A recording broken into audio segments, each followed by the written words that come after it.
Hello and welcome back. I'm Arumba. Thank you for joining me. Let's do some more Arumba's Assay, the Golden Horde series. Alright, so next thing is now we have access to 4 new estates.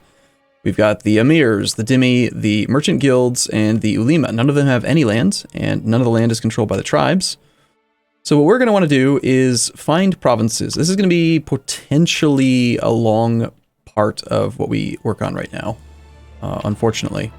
So we need to find provinces that we can assign to the burghers. We can give anything because we're a merchant republic, but we want to prioritize provinces that have trade power. So let's go ahead and, well, actually, I do want to do some of these upgrades. Despite having no money. Maybe not, actually. Let's not spend any money until we're actually out of our bankruptcy. And we've paid off all of our debt. We need that money to pay off the loans.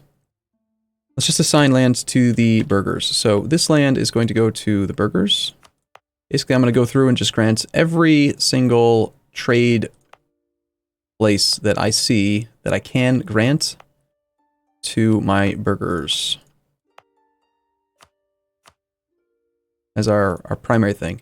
Crimea node, we do have land here. Let's give this to the burghers. Find it easier to assign the burghers land from the trade map mode. Just because you can't see the estuaries otherwise.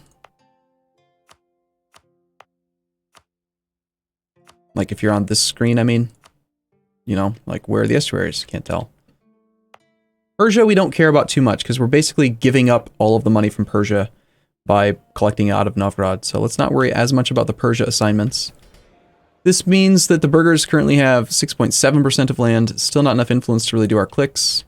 Same thing with the Hormuz node. We can't really get much value out of that. And then once we get into India, this land is part of trade companies. So this land could be assigned.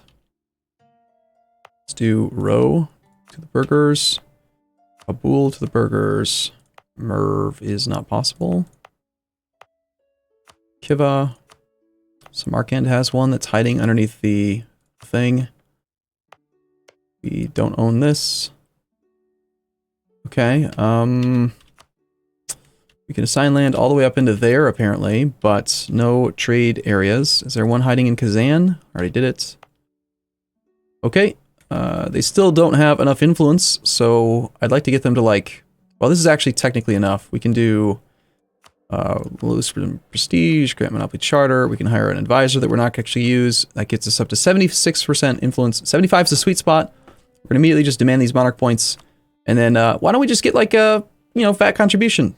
I mean, we should actually wait for our trade income to go up. I like to do the higher general and sync it up with the merchant guild. Ask for contribution, but let's wait one more month so that hopefully we get all of our merchants in place. Trade income's only at 19.89 ducats. You can see here that most of the trade is still going the wrong direction. We have 58% control, so 14 ducats should not be going that way. We need to wait one more month. The amount of money that you get from the burghers ask for contribution is based on your gross income. So we want to wait until the trade is correct before we do that click. Let's do the ulema next. We have 101% religious unity, lots of Orthodox land, which is amazing. Dhimmi, please. Literally every province that can be controlled by the dhimmi that is not an estuary, if I miss them. I think I will assign some more land to the burghers. The lands in Persia, even though we don't need the trade power there.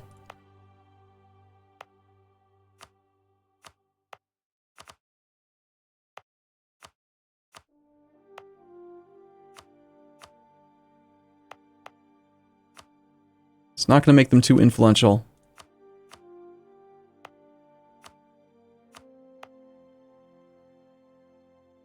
This state, or that area, I'll ignore. Okay, back to the dhimmi. The dhimmi just get, like, all of it. The dhimmi are, like, one of my favorite estates in this game. Because the dhimmi give, when we assign it, removes local autonomy penalty for local tax modifier. Reduces local tax, increases local tax modifier by 33%. That's surprisingly close to the value of a mosque. 40% for a mosque, 33% for just giving it to the dhimmi. Don't have to pay any money for it, you just practically get a free church. That's not bad.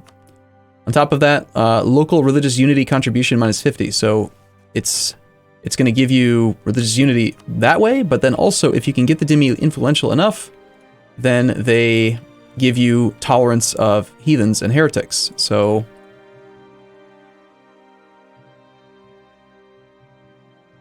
and being a horde, you don't get access to these.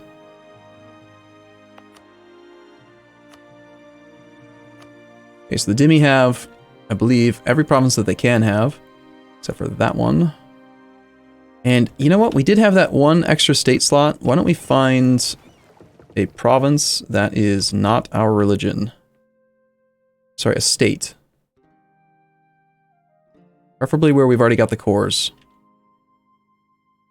Okay, this is the states map mode. This is our primary, like our full cores. We're looking for provinces that are dark green on this screen and yellow on this screen. So this area down here, what's the religion? It's Sunni. This is just 2 provinces.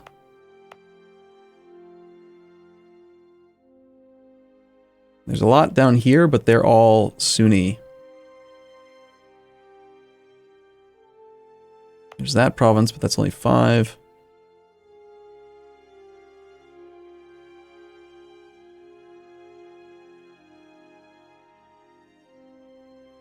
I guess I'm just going to go with this one because it's already full cores, and I just want to give some more land to the dhimmi.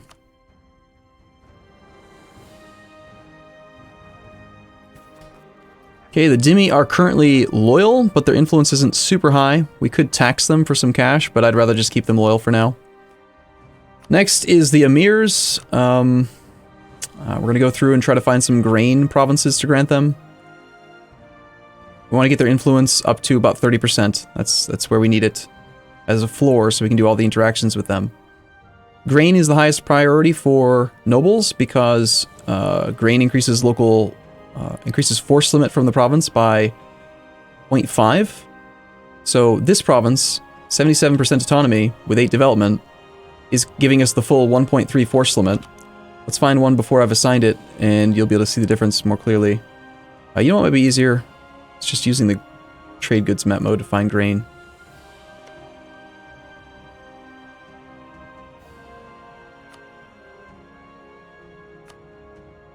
That didn't actually help me very much.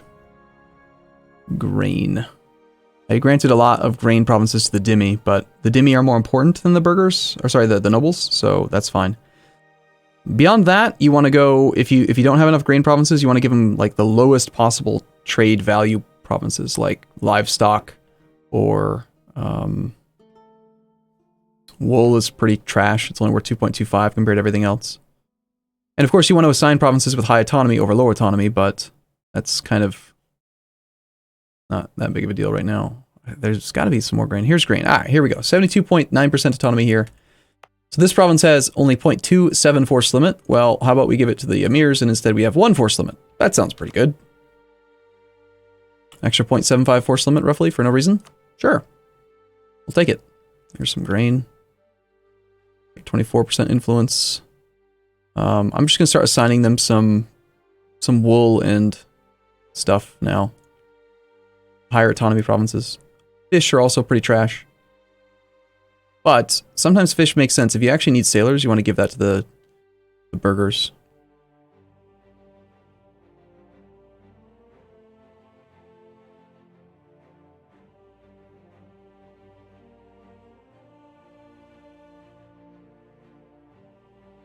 Astercon, you have a estuary. Why are you not the burghers? Should be. As I mentioned, this part's going to take a little while, but we only have to do it once. Once it's done, then we'll be good.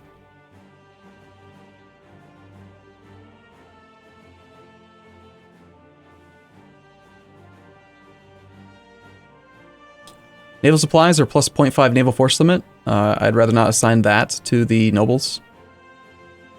29.7. We're almost there. These are very low autonomy, so we'll skip those. That's tea. It's worth a little bit more. Cotton's worth a little bit. There's another crappy province, but it's kind of skewed towards base tax and production relative to manpower, so I'd rather not assign it. There's another grain province, which is good, and they're at 30 plus, so let's stop. So now we can call diet, which puts them above 40, then we can grant generalship, then we can recruit a minister, then we can demand military points, and then we're good. We could also raise additional levy, which I think we'll do, and then let's just grant them a couple more provinces to get their loyalty above 40%.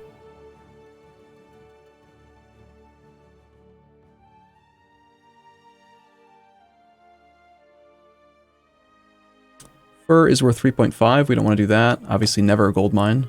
That one's skewed towards base tax and production. That's iron, which is worth 4.5. We don't want to do that. That's slightly skewed, but a possible. This one's skewed towards manpower, and it's got crappy trade goods, so we'll do that one. Skewed towards what I don't want. Slightly skewed, skewed.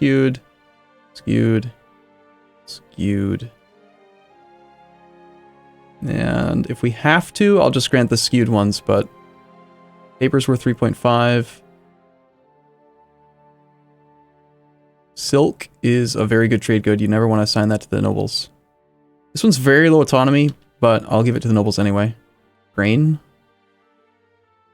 Crappy trade good. Crappy trade good. Let's give them the lower autonomy crappy trade good stuff now.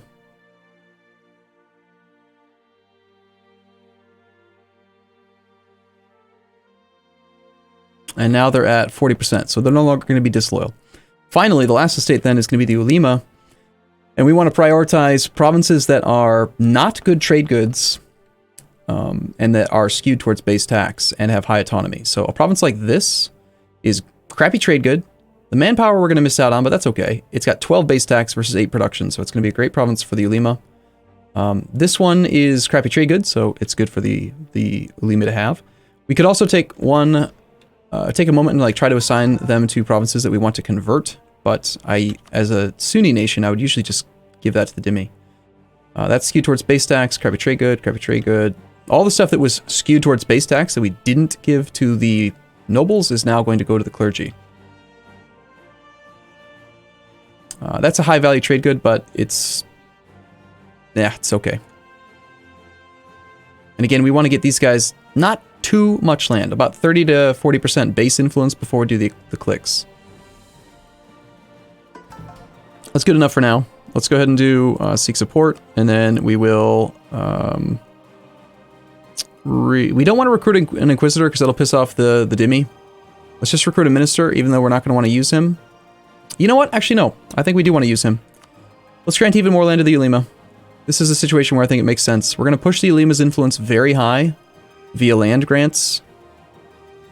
And we're going to get their influence to 80%. Then we're going to hire that theologian, make him a half-price advisor, because we currently could use a theologian.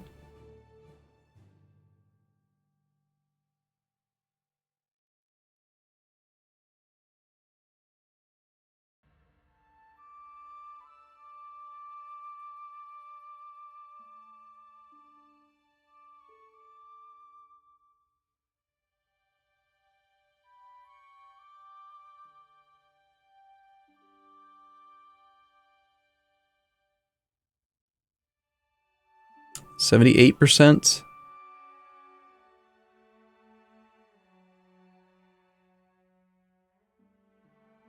Pushes them to 79. Just push them right onto 80. Now at 80, we can now hire this minister. He'll be a half-price advisor. We are currently in a bankruptcy, so he'll be expensive, but he's going to provide us with a lot less micro having to suppress across the country. We'll hire him, pushing them all the way to 95, then we'll demand our monarch points. I'm not going to worry about granting them some cash to keep them loyal longer. We don't really want to boost stab right now, but those monarch points are kind of handy.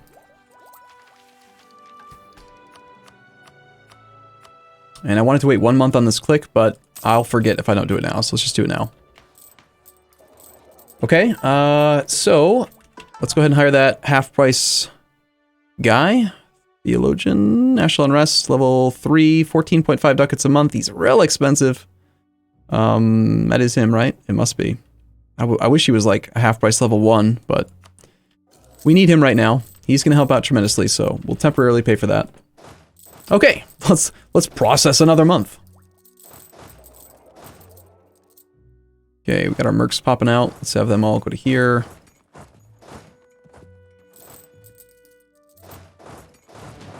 That makes this army slightly large enough to get an overrun, so these troops don't actually need to help out with that. We can send them in this general direction.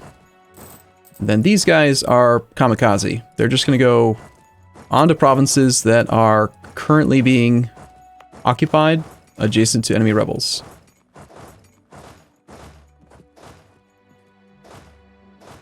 Okay, you, and you two are good. So you three are going to go to Gore War. Then you're going to go to here. To here, to here. Just unoccupy that for me. You're going to take care of that, and you're just going to go fight him. Okay, check rebel growth. 0%. We've got 80%. They're still slightly possible, but most of it's going to stop progressing on potential unrest. Now we just need to... when's this battle going to happen? Next month? Let's actually not go there yet, and let's just use this army to suppress, and hopefully we can get rid of that final little bit. Feel more comfortable if I could get those guys down to like 60-70% progress. So I got the Malwani in Mandosar? Mandosar. Okay. Diviet in Caobang. Caobang! Also, we have a little bit of war exhaustion that's coming down. Okay, let's let the month happen. Losing 28 ducats a month now. Now we're going to go to our overrun. I actually kind of want these guys to get together.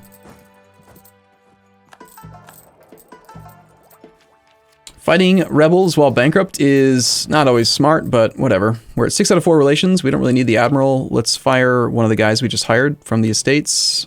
The 5-1 is probably the worst. Urus is a pretty good leader. Low morale is awful. Oh, did the rebels reinforce? They did, so we didn't get an overrun. Shoot. If the kamikaze mercs get killed, I'm okay with that. Let's just let them die. It's about speed in this case. Leave behind just one troop so that we can get the rest off of that province. Actually, we could suppress from this province. Let's just have them auto-suppress. Reduce unrest that way. We're going to be getting battle pop-ups about the rebels getting stack wiped. Hopefully this fight actually wins. Just gonna consolidate that army down. We're gonna go real lean on the army for a while. Especially after I get most of the rebel situation taken care of. As I mentioned, we have too many by far artillery, so I'm gonna probably disband even more. Tibetan separatists have done a thing. Okay, just gotta check to make sure none of these guys are close to enforcing demands. And got 70% Bangladesh. That'll go away as soon as the autonomy comes down. Sorry, the war exhaustion comes down, but we can also probably hasten that by extending suppression this month as well.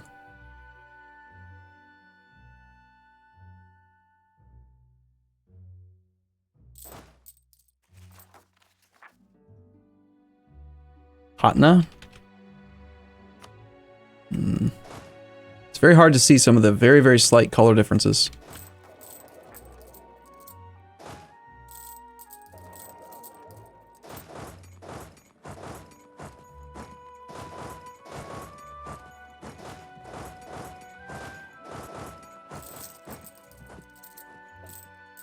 Alright, trade income is at 30 ducats a month.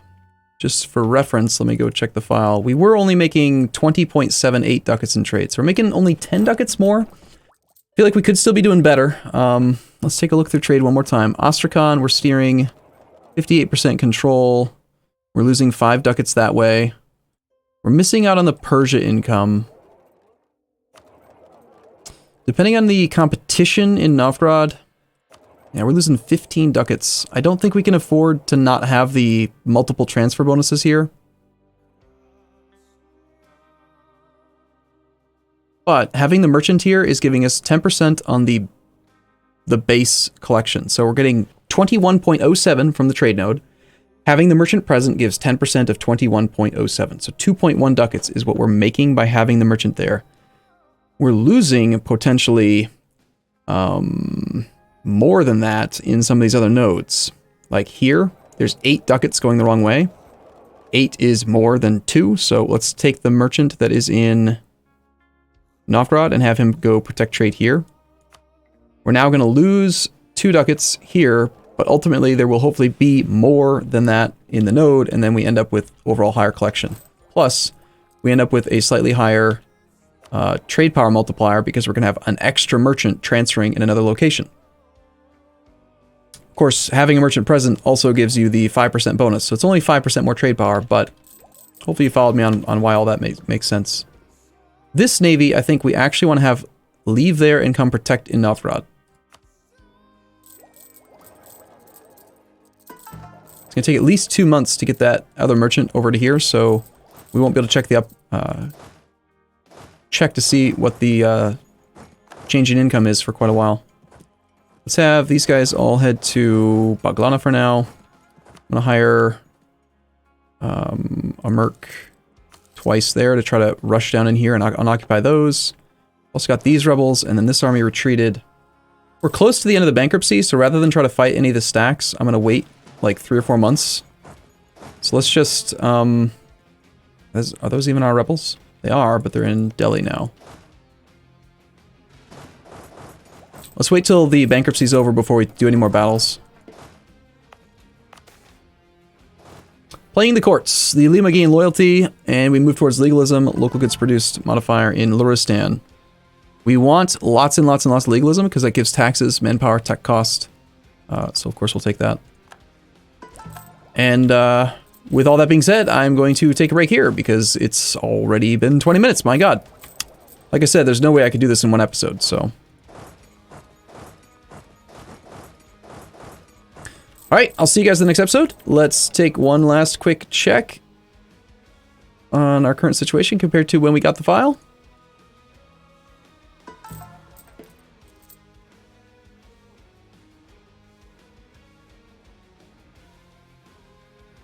We started off with 90 ducats in income. We're now making 142.7. We were losing 64 ducats a month. We're now only losing 18.48. We still are spending the exact same amount on interest, actually slightly higher. And we have that advisor. We're paying more for advisors now, but we're not going to need him for long. I'm probably only going to keep him around for, like... Well, actually, to be honest, after the bankruptcy's over, we will keep him. So, he's worth it. But the other ones were, I think, a waste of money. So, all right, I'll see you again in the next episode. Let me know what your thoughts are down below. Thanks for watching. I'll see you soon.